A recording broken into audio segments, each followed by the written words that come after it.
Hi hello నమస్తే welcome back to iDream media. ఈరోజు మనతో ఉన్నారు ఇమిగ్రేషన్ కన్సల్టెంట్ అయిన ప్రశాంత్ శర్మ గారు. ముఖ్యంగా H1Bకి సంబంధించిన విషయాలు తెలుసుకుందాం. Hi sir. హలో అండి. సార్, అసలు H1B అనే దాని గురించి పూర్తి వివరాలు మనం సిరీస్ చేద్దాం, అంటే ఒక ఎపిసోడ్ వైజ్ చేద్దామని చెప్పేసి ఫిక్స్ అయ్యాక ఇది మొదటి ఎపిసోడ్ అనుకున్నట్లయితే అసలు H1B అనేది ఏంటి, ముఖ్యంగా స్టూడెంట్స్ ఎవరైతే మన అబ్రాడ్ యూకే యూఎస్ అదర్ కంట్రీస్కి వెళ్దాం అనుకుంటున్నారో వాళ్ళు H1B గురించి తెలుసుకోవాల్సిన విషయాలు ఏంటి?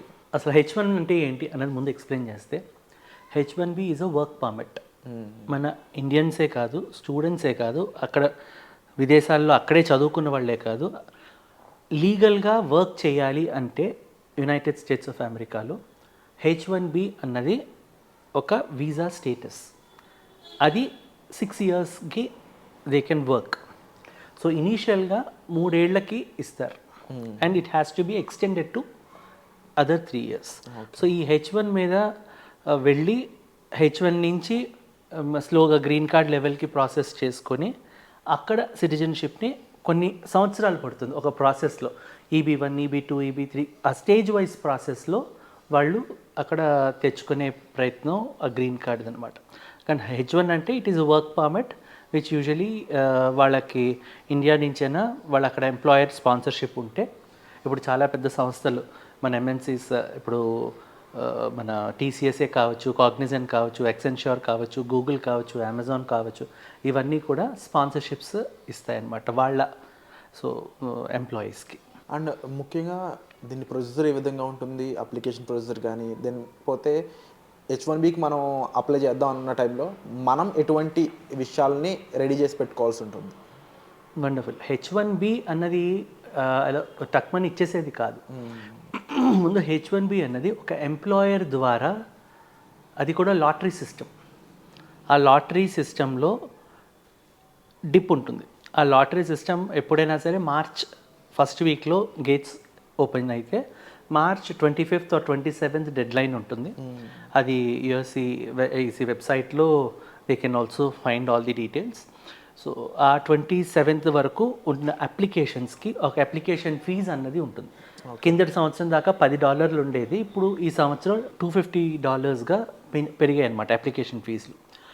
ఒక ఎంప్లాయర్ ఒక H1 వెయ్యాలి అంటే $250 పర్ ఎంప్లాయర్ వేసుకోవాలన్నమాట. అంటే మల్టిపుల్ అప్లికేషన్స్ పూర్వం వేసుకున్నారు. లాస్ట్ ఎపిసోడ్లో నేను చెప్పినట్టు మల్టిపుల్ రిజిస్ట్రేషన్స్ అనేవి ఇప్పుడు కుదరవు. కాబట్టి ఒక అప్లికెంట్ ఒక ఎంప్లాయర్ ద్వారా వెళ్ళాలి అంటే $250, $250 is what they have to pay చేసిన తర్వాత మార్చ్ 30th నుంచి లాటరీ అన్నది బయటికి తీయడం జరుగుతుంది. It is a quota system. ఈ కోటా సిస్టమ్ ఎలా ఉంటుంది అంటే, ఇంటర్నల్గా అక్కడ చదువుకున్న వాళ్ళకి ఇంత కోటా, యూఎస్లో ఆల్రెడీ చదువుకుని అక్కడే EAD సంపాదించి వాళ్ళకి అక్కడ అప్లై చేసుకున్న వాళ్ళకి ఒక కోటా ఉంటుంది. ఇండియా నుంచి ఒక కోటా ఉంటుంది. సో ప్రతి కంట్రీకి ఇంత కోటా అనేది కేటాయిస్తారనమాట. సో ఈ కోటాలో వాళ్ళకి లాటరీ పికప్ అయిన తర్వాత ఎంప్లాయర్స్కి ఈమెయిల్ వస్తుంది దట్ దిస్ క్యాండిడేట్, అంటే ఒక బెనిఫిషరీ నెంబర్ అనేది జనరేట్ చేస్తారు. మధ్యలో పేమెంట్ చేస్తే ఒక రిసిప్ట్ నెంబర్లో బెనిఫిషరీ నెంబర్ జనరేట్ చేసి ఆ బెనిఫిషరీ నెంబర్ ఆధారంతో they pull out the lottery. So lottery వచ్చిన తర్వాత ఎంప్లాయర్కి ఒక ఈమెయిల్ వెళ్తుంది దట్ ఈ బెనిఫిషరీ నెంబర్ క్యాండిడేట్ లాటరీలో పికప్ అయ్యింది అని. ఓకే. సో వాళ్ళు H1B అప్లై చేసుకోవడానికి ఎలిజిబుల్. సో ఒక 100 మంది అప్లై చేస్తే అందుకే ఇద్దరికే రావచ్చు, 10 మందికి రావచ్చు, చెప్పలేం. So that depends upon completely luck. And ఆ $250 ఆ సంవత్సరానికి మాత్రమే, that cannot be carry forwarded. So this is the process to apply H1. ఒక్కసారి H1 అప్లై చేయడానికి ఎవరు అప్లై చేయగలరంటే, ఇండియా నుంచి మోస్ట్లీ IT సెక్టర్ వాళ్ళే అప్లై చేస్తారు. Minimum 2 years of work experience real time ఉన్నవాళ్ళు అప్లై చేసుకోవడం బెటర్. అప్లై చేసుకోవడానికి sponsor చేయాలి అంటే అక్కడ ఎంప్లాయర్ ఒప్పుకోవాలి. ఇప్పుడు వీళ్ళు ఇంటర్వ్యూ ఏదైనా అక్కడ ఇచ్చుకొని ఒక కన్సల్టెంట్ని పట్టుకుంటారా, ఎవరిని పట్టుకుంటారో దాని ప్రకారంగా వాళ్ళు ఈ అప్లికేషన్ని షార్ట్ లిస్ట్ చేసుకోవాలి. షార్ట్ లిస్ట్ చేసుకున్న వాళ్ళు మాత్రమే ముందుకు వెళ్ళగలరు. This is about H1B for trial, అంటే టు బిగిన్ విత్ అనమాట. సో ఒకసారి లాటరీ వచ్చిన తర్వాత దెన్ పికప్ అయిన తర్వాత ఎంప్లాయర్ బట్టి ఎంత అప్లికేషన్ ఫీజులు ఉన్నాయి, LCAకి ఎంత కట్టాలి, ఆ తర్వాత కేస్ ఆర్డర్ ఐడీస్ రావడానికి, ఫెడెక్స్కి చేయడానికి, అక్కడ ఎంప్లాయర్ స్పాన్సర్షిప్ లెటర్స్కి, మొత్తం రకరకాలుగా అంచెలంచెలుగా they have to make the payments. Visa ఫీజుతో సహా చేసుకుంటే దెన్ స్పాన్సర్షిప్ లెటర్స్ అక్కడి నుంచి ఆఫర్ లెటర్ వస్తుంది. ఆ ఎల్సీఏ అన్నది ఉంటుంది. ఆ ఎల్సీఏలో వేజ్ రేట్ ఉంటుంది. ఓకే. దాని ప్రకారంగా వాళ్ళకి స్పాన్సర్షిప్ లెటర్ అనేది రిలీజ్ అవుతుంది. సో దెర్ ఈజ్ ఆ వేజ్ బట్టి వాళ్ళకి అక్కడ అంటే ఇన్ ఇయర్స్ ఎక్స్పీరియన్స్ ఉన్న వాళ్ళకి ఇంత వేజ్ అన్నది మ్యాండేట్ అన్నది ఒక పాలసీ ఉంది, థ్రెష్ హోల్డ్. అంటే యావరేజ్గా కాస్ట్ అనేది ఎంత ఉంటుందో తెలుసుకోవచ్చా సార్?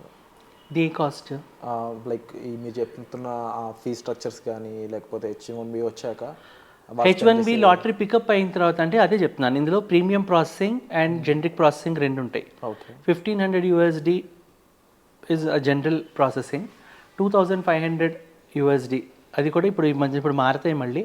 సో $2,500 దాకా ప్రీమియం ప్రాసెసింగ్. ప్రీమియం ప్రాసెసింగ్ జనరల్గా వెళ్ళరు, ఎందుకంటే RFIs ఎక్కువ పడతాయని జనరిక్ ప్రాసెస్లోనే వెళ్తారు అందరూ.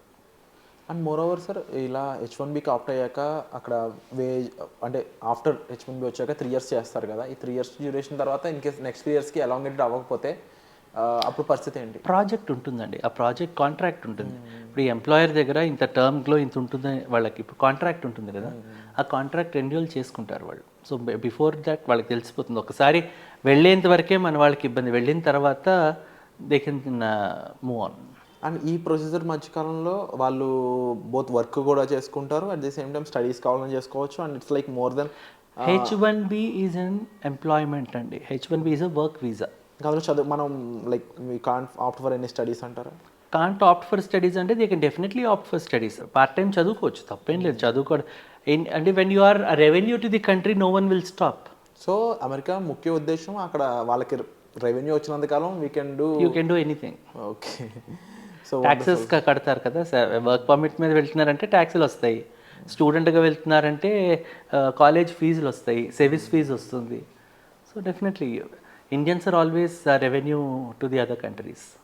And moreover number of పీపుల్గా ఎక్కువ ఉంటారు కాబట్టి H1Bకి సంబంధించి ఈ డ్యూరేషన్ అనేది పెరిగిపోతూ ఉంది, ముఖ్యంగా applications wise. And upcoming months కూడా చూసుకుంటే H1B ఈ దీనికి సంబంధించిన మంత్స్ కాబట్టి స్టూడెంట్స్కి ఏం చెప్తారు మీరు? స్టూడెంట్కి ఎప్పుడైనా ఫాల్ అండ్ స్ప్రింగ్ రెండు ఉంటాయి, సో దానికి వాళ్ళు వెళ్ళిపోతారు. ఈ H1Bకి అప్లై చేసే వాళ్ళు ఎంప్లాయీస్ మాత్రమే.